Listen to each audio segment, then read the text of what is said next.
하나님 아버지 감사합니다. 오늘도 이 새벽을 깨워주시고 우리의 생명을 연장시켜 주심에 감사함을 올려드립니다. 오늘 이 새벽에 우리의 생명의 주인 되신 하나님 앞에 우리가 먼저 엎드려 이 하루를 올려놓으며 주님의 음성을 들으려고 합니다. 성령님, 우리 가운데 말씀하여 주시고 그 말씀이 우리의 생각이 되게 하시고 우리의 삶이 되게 하시고 우리가 행할 능력이 되게 하여 주시옵소서. 하나님, 사순절을 보내고 있습니다. 이 사순절의 기간 동안 우리의 삶이 더욱더 경건해지게 하시고 예수님께서 하나님께 죽기까지 순종하셨던 것처럼 그런 순종의 삶이, 순종의 능력들이 저희 가운데 더해지게 하여 주시옵소서. 또한 우리가 주님을 알지 못하는, 또 주님을 믿겠다고 말하는 분들 가운데 세례를 베풀고 입교를 베풀고 또 우리 아이들 가운데 유아세례를 베풀려고 준비 가운데 있습니다. 이 모든 가운데 은혜를 부어주셔서 저희 교회가 하나님 앞에 영혼을 남기는 교회가 될 수 있도록 축복하여 주시옵소서. 이 예배 가운데 함께하여 주신 주님을 찬양하오며 또 말씀하실 주님을 기대하오며 이 모든 말씀 예수님의 이름으로 기도드리옵나이다. 아멘.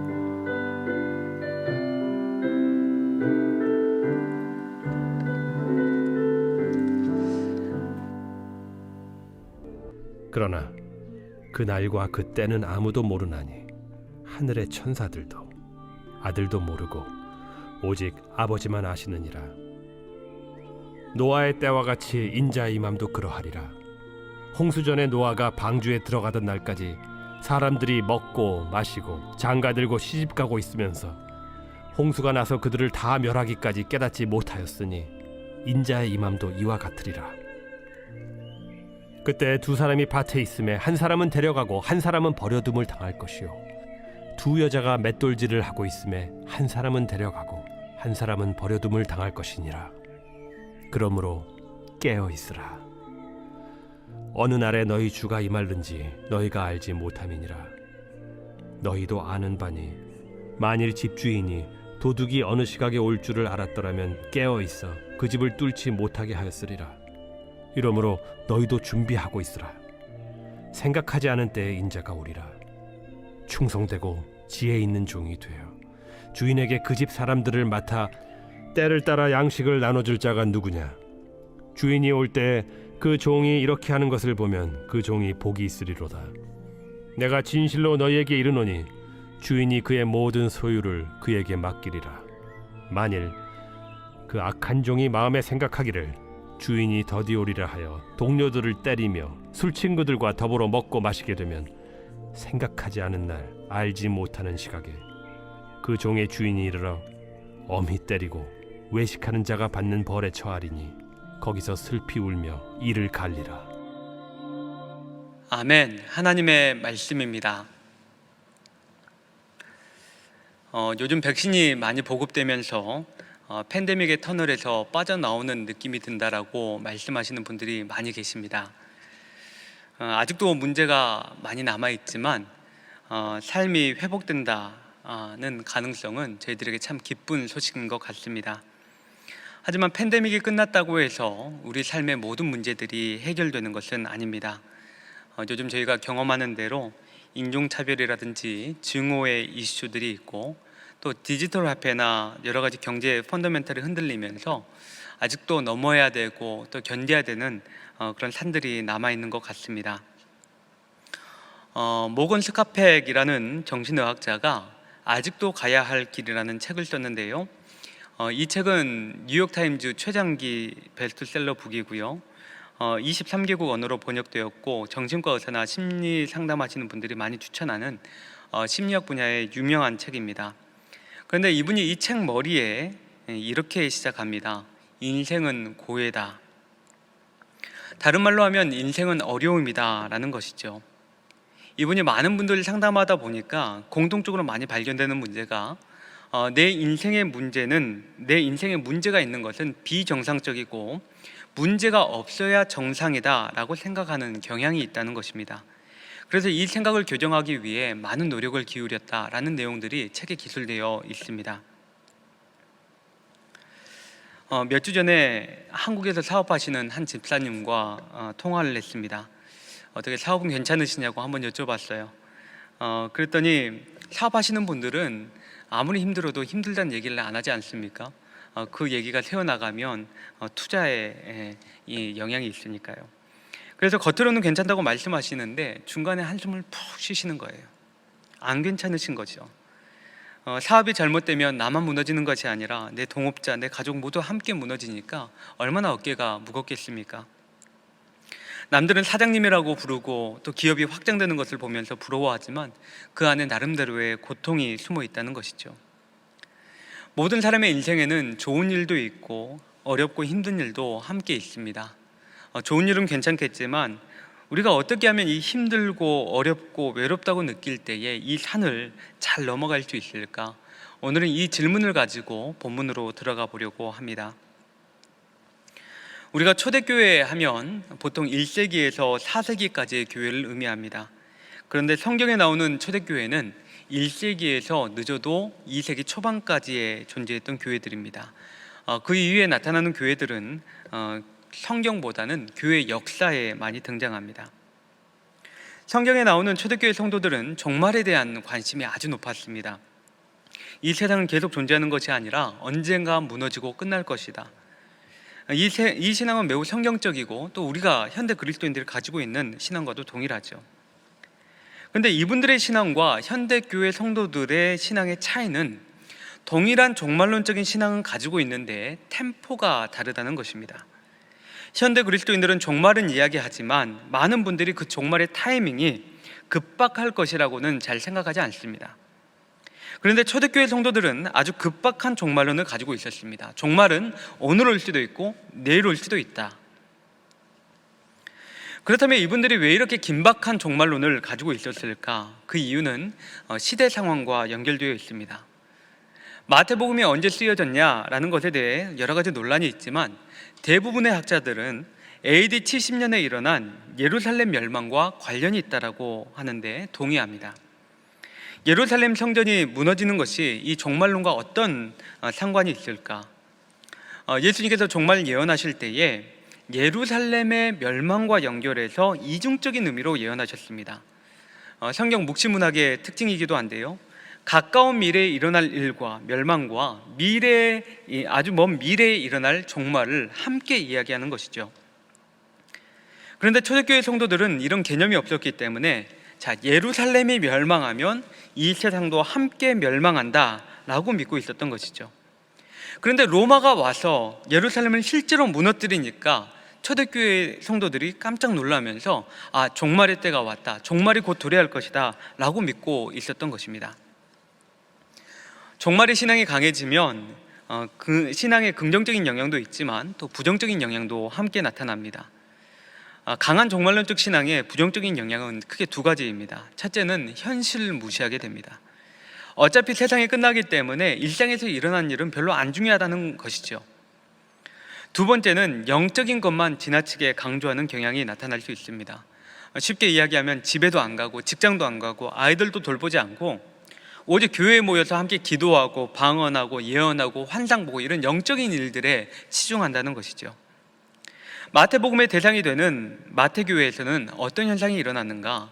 이런 긍정적인 현상보다 부정적인 현상들이 강하게 나타났습니다. 그래서 마태복음 7장에 보면 이런 말씀이 있습니다. 나더러 주여 주여 하는 자마다 천국에 들어갈 것이 아니요 다만 하늘에 계신 내 아버지의 뜻대로 행하는 자라야 들어가리라. 그날에 많은 사람이 나더러 주여 주여 우리가 주의 이름으로 선지자 노릇하며 주의 이름으로 귀신을 쫓아내며 주의 이름으로 많은 권능을 행치 아니하였나이까 하리니 그때 내가 저희에게 밝히 말하되 내가 너희를 도무지 알지 못하니 불법을 행하는 자들아 내게서 떠나가라 하리라. 마태는 주여 주여 외치면서 겉으로 그리스도인인 척하는 사람, 심지어는 선지자 노릇하고 귀신을 쫓아내고 많은 기적을 행한다 할지라도 하나님의 뜻대로 행하지 않으면 심판을 받게 될 것이라고 경고합니다. 그 이유는 이 교회 안에 겉으로는 경건한 척하지만, 겉으로는 대단히 능력 있는 척하지만 잘못된 신앙의 길을 걷고 있는 영지주의적인 사람들이 있었다는 것을 반증하는 것입니다.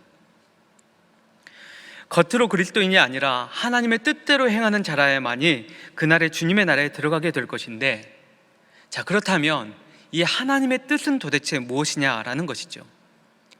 오늘 본문은 종말의 시대에 그리스도인이 행해야 할 하나님의 뜻이 무엇인지를 잘 보여주고 있습니다. 크게 세 개의 에피소드가 등장하는데요. 첫 번째 에피소드는 노아의 이야기입니다. 하나님께서 노아에게 방주를 만들라고 하셨습니다. 그리고 홍수를 내리고 세상을 심판하셨죠. 특이한 점은 심판을 받는 사람들의 생각입니다. 이 사람들은 노아가 방주로 들어갈 때까지, 바로 그 심판의 날이 될 때까지도 그 날이 심판의 날이라는 것을 깨닫지 못했다는 것입니다. 왜냐하면 그때 상황이 너무 평범했기 때문입니다. 해가 떴고 구름이 뜨고 새들이 날아다니고 평소에 보던 사람들과 인사하고 함께 식사하고 결혼식을 진행하면서 벌리는 너무 일상적이고 보통적인 상황들이 있었기 때문에 그 날이 심판이라고 꿈에도 생각하지 못했다는 것이죠.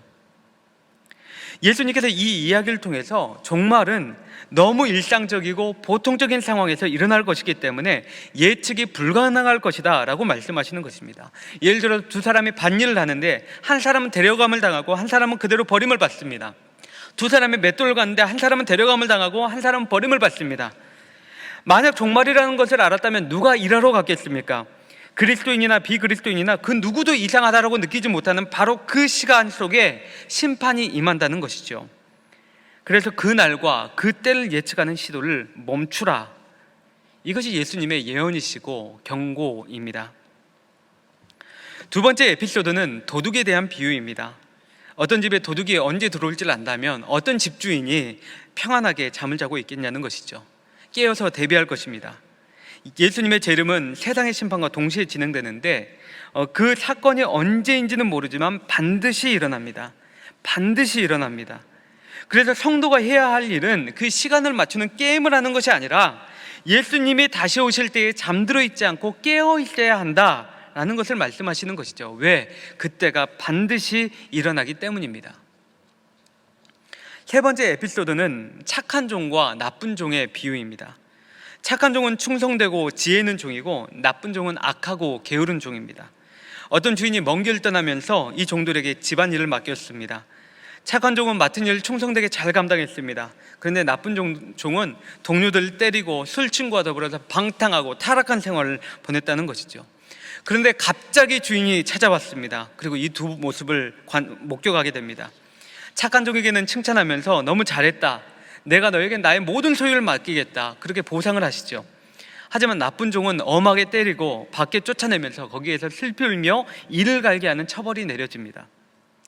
이 비유의 핵심은 무엇이 착한 종과 나쁜 종을 만들었냐라는 것입니다. 그것은 성격이나 상황이 아닙니다. 개인의 인격에 대한 문제가 아닙니다. 바로 종말에 대한 생각입니다. 착한 종이 지혜롭고 충성된 일을 감당했던 이유는 주인이 곧 올 것이라고 예측했기 때문입니다. 언제 올지는 모르지만 곧 오실 것이다. 나쁜 종이 악하고 게으르게 행동했던 이유는 주인이 늦게 올 것이라고 예측했기 때문입니다. 이 이야기를 통해서 예수님은 그리스도인들에게 내가 곧 올 테니 깨어 있어라, 그리고 사명을 잘 감당하라 라는 메시지를 주시는 것이죠. 이 세 가지의 에피소드의 내용을 정리하면 이렇습니다. 주님이 언제 오실지 모른다. 그러나 곧 오신다. 그러니 깨어 있어라. 여기서 중요하다는 것은, 자, 깨어 있어야 한다는 것은 알겠는데 그렇다면 깨어 있는 것이 무엇인가라는 것이죠. 그 답이 착한 종의 행동을 묘사하는 본문 45절에 나와 있습니다. 주인에게 받은 사람들을 잘 돌보고 때를 따라 양식을 나누어 주는 것, 이것이 깨어 있는 자의 행동입니다. 주인에게 받은 사람을 잘 돌보고 때를 따라 양식을 나누어 주는 것. 그래서 도대체 사람들을 잘 돌보고 때를 따라 양식을 나누어 준다는 것이 무슨 뜻인지 잘 이해가 되지 않죠. 이 뜻을 파악하려면 착한 종의 행동과 반대되는 나쁜 종의 행동을 살펴볼 필요가 있습니다. 나쁜 종은 동료들을 때리고 술친과 더불어 먹고 마시면서 방탕한 생활을 했죠. 그렇다면 착한 종의 행동은 반대로 이해할 수 있겠죠. 첫째, 동료를 때린다는 것의 반대말, 동료에게 상처 주는 것의 반대말입니다. 즉 위로하고 회복하고 격려하는 것이죠. 두 번째는 술친구와 더불어 먹으면서 방탕한 삶은 자신이 돌봐야 될 사람들은 신경 쓰지 않고 오직 나만을 위해 사는 이기적인 삶을 의미합니다. 여기까지 보면 사람들을 잘 돌보고 때를 따라 양식을 나누어 주라 라는 말의 의미가 드러납니다. 나만을 위한 삶이 아니라 하나님께서 맡기신 그 사람들을 위로하고 격려하고 회복시키는 삶, 이것이 바로 사람을 잘 돌보고 때를 따라 양식을 나누어주는 삶이라는 것이고, 이것이 바로 깨어있는 상태라는 것입니다. 마태복음 24장과 25장은 예수님의 종말에 관한 메시지만을 모아놓은 한 편의 오페라 같습니다. 다양한 비유들이 조직적으로 배열되어 있습니다. 이 착한 종과 나쁜 종의 핵심 표현은 충성되다, 악하다라는 표현인데, 이 표현이 언제 다시 등장하냐면 다음 주에 저희가 함께 살펴볼 달란트 비유에서 다시 등장합니다.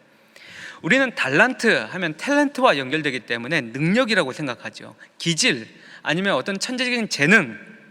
그런데 이 마태복음의 맥락에서 보면 이 달란트는 개인적인 능력보다 사람들을 위로하고 돌보고 격려하는 행동을 의미합니다. 어떤 사람은 많은 사람을 돌볼 수도 있고 어떤 사람은 적은 사람을 돌볼 수도 있겠죠. 그러나 그 행동이 바로 달란트라는 것이죠. 이 짝이 중요한 이유는 하나님께서 우리를 마지막 때에 판단하시는 기준을 명확하게 만들기 때문입니다. 주님이 다시 오실 때에 우리는 판단을 받게 될 것입니다. 그런데 그 기준이 뭐냐는 것이죠.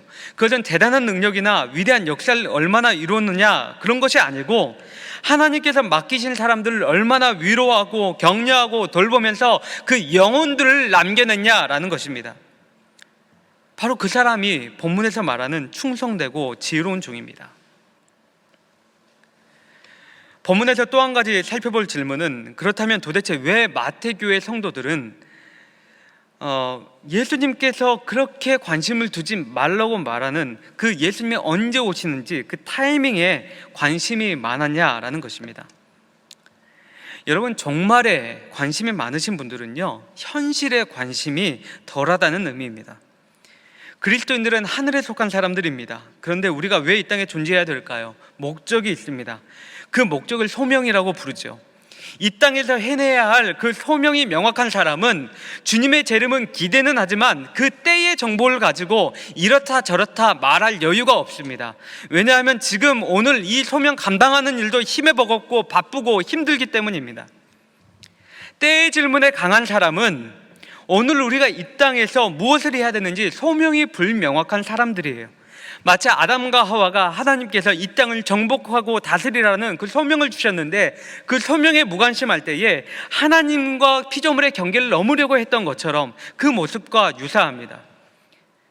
우리의 소명은 무엇입니까? 물론 선교도 하고 여러 가지 일도 있겠지만 오늘 본문에서 예수님은 선언하십니다. 하나님께서 맡겨주신 양떼, 하나님께서 내게 맡겨주신 영혼들을 잘 돌보고 먹이고 격려하고 위로하는 것, 그래서 어쩌면 동역을 섬긴다거나 1:1 양육을 한다거나 교사로서 어린아이들을 돌본다거나 이것은 하나의 사역이 아니라 어쩌면 우리의 목숨의 목적일 가능성이 높다는 것입니다. 제가 어렸을 때 아버지께서 시골에서 목회를 하셨습니다. 그때 사택이 흙집이었는데 기와가 있고 또 벽을 파면 흙이 떨어지는 그런 집이었습니다. 지네도 나오고 뱀도 나오고 참 어렵게 살았습니다. 그런데 토요일만 되면 집 뒤에 검은 봉다리가 있고 그 봉다리 안에는 우리 3남매가 마실 수 있는 우유가 늘 들어있는 거예요. 몇 년 동안 그분이 누구신지 어떤 분이 갖다 놓으셨는지 잡지를 못했어요. 그런데 나중에 알았습니다. 어떤 권사님께서 목회자 자녀가 잘 못 먹을 것 같으니까 우유를 몰래 갖다 놓고 가신 거예요. 저는 자라면서 제가 어렸을 때 먹었던 그 우유가 사랑이라는 것을 알았습니다. 그리고 제 마음속에 어떤 마음이 드냐면 나는 평생 교회를 사랑해야 되겠다. 왜냐하면 그 사랑을 먹고 자랐기 때문에. 여러분, 교회는 이런 사람이 필요합니다. 다른 지체들을 돌보고 영혼을 사랑하는 사람, 영혼을 먹이는 사람. 하나님의 판단은 이 행동을 기준으로 진행된다는 것입니다. 하나님께서 종말의 시대에 찾는 사람은 바로 이런 사람들입니다. 말씀을 정리하겠습니다. 세상은 흔들립니다. 사람들은 변합니다. 그런데 원래 세상은 흔들리고 사람들은 변하는 거예요. 고통과 고난은 비정상적인 삶의 모습이 아니라 정상적인 삶의 모습입니다. 늘 불확실하고 어렵고 외로운 이 세상을 가리켜 종말의 때라고 부르죠. 우리는 어떻게 살아야 되겠습니까? 하나님께서 우리를 이 힘든 세상에 남겨놓으신 이유가 있습니다. 소명이 있습니다. 하나님의 사람들을 위로하고 격려하고 영적으로 먹이시고 육적으로 먹이시기 바랍니다. 바로 그 일을 하라고 우리를 남겨두셨고 그것이 우리의 소명입니다. 우리가 그렇게 서로 위로하고 서로 격려하며 나갈 때에 혼자서는 힘든 세상이지만 함께하기 때문에 우리는 함께 승리하게 될 것입니다. 혹시 어렵고 힘든 상황 속에 있으십니까?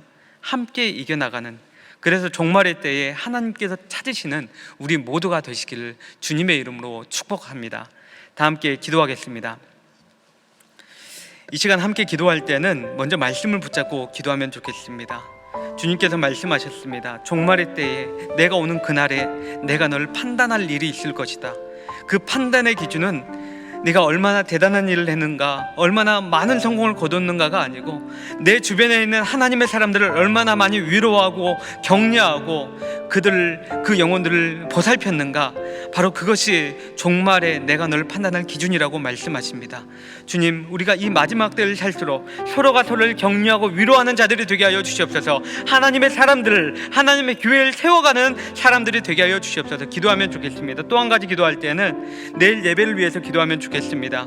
하나님, 예배 가운데 성령의 기름을 부어주셔서 우리 교회가 하나님의 사람들을 돌보고 영적인 양식을 공급하는 그런 하나님의 살아있는 교회가 되게 하여 주시옵소서. 또 예배를 섬기시는 주의 종 손종은 담임 목사님께서께 영과 혼과 육을 쪼개는 능력의 말씀으로 공급하여 주시고 이 교회와 이 사역을 넉넉하게 감당할 만한 주의 종의 능력을 허락하여 주시옵소서. 또 섬기는 모든 분들 가운데 성령의 위로와 능력을 주시고 특별히 교회 학교를 위해서 함께 기도하면 좋겠습니다. 우리 아이들이 온라인 예배가 지속되면서 참 지치고 좀 힘들고 흥미도 떨어지고 많이 영적으로 힘든 상황 가운데 있습니다. 우리 아이들 가운데 영적인 힘을 공급하여 주시고 교회 학교 모든 교육자들과 선생님들 가운데 성령의 기름을 부어주셔서 우리의 다음 세대가 영적으로 더욱더 강건한 영적인 거목들로 성장하게 하여 주시옵소서. 다 함께 말씀을 붙잡고 교회를 위해서 예배를 위해서 기도하겠습니다. 기도합니다. 살아계신 하나님 아버지, 오늘도 말씀을 통하여 우리 가운데 새로운 삶의 기준, 어떻게 살아야 되는지, 오늘 하루 어떤 행동을 해야 되는지에 대해 말씀하여 주심에 감사함을 올려드립니다. 그것은 바로 하나님, 정말 하나님께서 우리에게 주신 그 옆에 있는 하나님의 사람들, 하나님의 교회들을 위로하고 격려하면서 하나님의 사람들이 지치지 않도록, 하나님의 사람들이 쓰러지지 않도록, 하나님의 사람들이 낙심하지 않도록 그렇게 살펴보며 보살피며 나아가는 것, 목양하는 것이 바로 우리의 사명이라고 말씀하셨고, 그 행동과 그 삶을 가지고 우리의 삶의 마지막을 판단하신다고 말씀하셨습니다. 주님, 우리의 삶이 하나님의 사람들을 위로하고 격려하는 축복의 통로가 되게 하여 주시옵소서. 위로하는 자들이 되게 하여 주시옵소서. 사람을 만날수록 비판하고 죽이고 판단하는 자들이 아니라 사람을 위로하고 격려하고 죽은 자도 살려내는 믿음의 사람들, 마지막 때 영혼을 구원하는 하나님의 은혜의 통로들이 될 수 있도록 주님 축복하시고 위로하여 주시옵소서. 하나님, 내일은 주일입니다. 우리가 함께 하나님을 예배하게 될 것입니다. 우리가 하나님을 경배하고 예배할 때에 하나님 홀로 영광을 받아 주시옵소서. 그러나 주님께서도 영광 받으시지만 내일 예배를 통하여 주님, 우리의 영적인 공고함들이, 어려움들이 성령의 기름을 부으심으로 말미암아 우리 안에 영적인 양식들을 공급되게 하시고 하나님께서 우리를 돌보시고 또 우리를 위로하시고 격려하시는 것을 공급받는 그런 영적인 에너지가 충전되는 시간들이 될 수 있도록 도와주시옵소서. 우리 담임 목사님과 성령의 기름을 부어주시고 영과 혼과 육을 쪼갤 만한 능력의 말씀, 날카로운 말씀을 허락하여 주셔서 그 말씀이 교회를 쪼개게 하시고 우리를 쪼개게 하시고 시대를 가르는 하나님의 능력이 될 수 있도록 도와주시옵소서. 모든 사역자들 가운데 말씀을 전하는 주의 종들 가운데 동일한 은혜를 허락하여 주셨고 모든 섬기는 분들 가운데 성령의 위로와 능력을 공급하여 주시옵소서. 특별히 우리 교회 학교 아이들 위하여 기도드립니다. 아버지, 예배 가운데 은혜를 주시고 기름을 부어주시고 즐거움을 주시고 기쁨을 회복하여 주셔서 이 교회를 다니는 동안 그 아이들이 교회에 대한 좋은 추억들이 있게 하시고 영적인 거목들을 성장하게 하시고 말씀이 채워지게 하시고 시대를 분별하게 하시고 이 시대를 변화시키는 하나님의 소명들을 발견하는 하나님의 세대로 설 수 있도록 도와주시옵소서. 이 일을 위하여 교사들과 모든 교회학교를 섬기는 하나님의 사람들 또 주의 종들 가운데 성령의 기름을 부으시고 이 일을 넉넉하게 감당할 수 있도록 도와주시옵소서. 살아계신 하나님 아버지, 저희는 위대한 사역을 하고 많은 일을 하고 많은 사역을 베풀면 그 일로 인하여 하나님께 칭찬받는다고 생각했습니다. 그러나 우리가 귀신을 쫓아내고 병든 사람을 고치고 기적을 행할지라도 우리 옆에 있는 한 영혼, 하나님의 사람들을 위로하고 격려하고 세워주지 않으면 우리의 삶이 주님 심판하시는 날에 긍정적인 판단을 받지 못한다라고 배웠습니다. 하나님, 우리 가운데 이 말씀을 주시며 감사함을 올려드립니다. 이제 우리가 하나님의 사람들을 세워가기 원합니다. 교회를 세워가기 원합니다. 그러니 저희 가운데 그 힘을 공급하여 주시옵소서. 사랑하고 위로하고 격려하는 힘을 공급하여 주시옵소서. 그래서 오늘 하루 우리가 사는 동안 우리가 밟는 땅 만난 사람들이, 하나님, 영혼들이 죽은 영혼일지라도 살아나는 은혜가 있게 하여 주시옵고, 하나님께서 영혼을 구원하시고 이 시대를 구원하시는데 쓰임받는 축복의 통로가 될 수 있도록 도와주시옵소서. 또 먼저 그 나라와 그의 의를 구할 때에 모든 것 책임져 주시겠다고 약속하셨사오니 그 축복의 통로가 되기로 다짐하는 모든 하나님의 사람들 가운데 아버지 복을 더하여 주시옵고, 하늘의 복과 땅의 복으로 아버지 그 떨어지지 않는 양식들로 공급하여 주시옵소서. 이 모든 말씀 살아계신 예수님의 이름, 다시 오실 예수님의 이름으로 기도드리옵나이다. 아멘. 이제는 우리 구주 예수 그리스도의 은혜와 하나님 아버지의 놀라우신 사랑과 성령의 인도하심이 지금부터는 나만을 위하여, 나의 생존만을 위하여 사는 것이 아니라 내 주변에 있는 하나님의 사람들, 하나님의 교회들 위로하고 격려하며 함께 세워나가기로 다짐하는, 소명을 쫓아나가기로 다짐하는 모든 하나님의 사람들 가운데 이제로부터 영원토록 함께 하시기를 간절히 축원하옵나이다. 아멘.